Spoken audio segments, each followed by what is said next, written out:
Yamiche, on that front, what's the reaction today from the White House?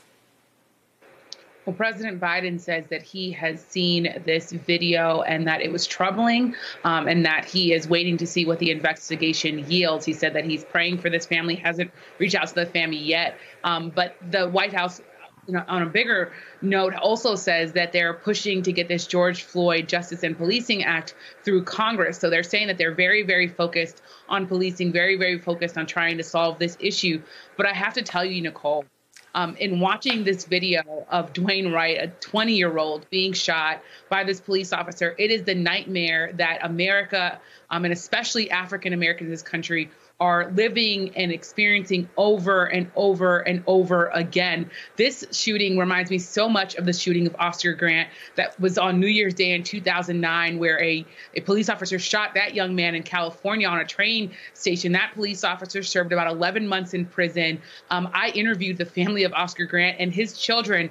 To this day, when they see police officers, they duck because they are so traumatized by what happened to Oscar Grant. And here we are again, watching another young man lose his life. In this trial, we've watched George Floyd die over and over again from so many different angles. And here we are again now having to watch another person die. I just think that there is, of course, this robust conversation happening about what the change needs to be. But there are just people traumatized all over this country, some of them taking to the streets, but some of them crying, some of them young children that are having to watch this. And I think that also needs to be a big part of this conversation that I think is a harder thing to solve, because we as a nation are just, I think, personally, and talking to the people, tired of watching Black people die at the hands of police on video in this way. It's almost unbearable. It's devastating at this point. David, Yamiche used the word unbearable. It is unbearable. And if insanity is doing the same thing over and over, we as a country are certifiable. Yeah, Nicole, violent intentions lead to violent problems. I say that because even if you accept what the police chief says, he claims this is an accident.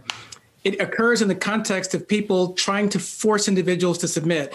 It's difficult for me because as I watch this video, sitting here right now, I can think of 3 times I've been forced to get out of my vehicle for a minor traffic stop that didn't even result in a ticket. I've been stopped many more times than that, but 3 times I've been ordered out of my car. And the way that police officers tend to behave, if you don't comply quickly enough, if you don't move fast enough, if you ask any questions, they respond with violence. That's what links George Floyd's case to the lieutenant in Virginia, to the case that we're discussing right now.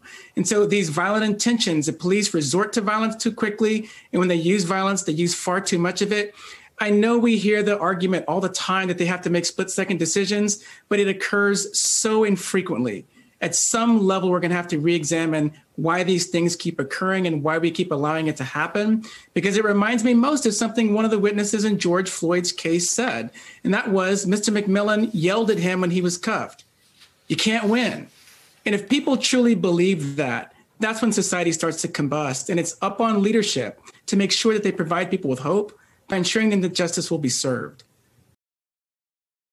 Hey, thanks for watching our YouTube channel. You should know that you can follow today's top stories and breaking news and catch up on your favorite MSNBC shows all in one place. Download the NBC News app today.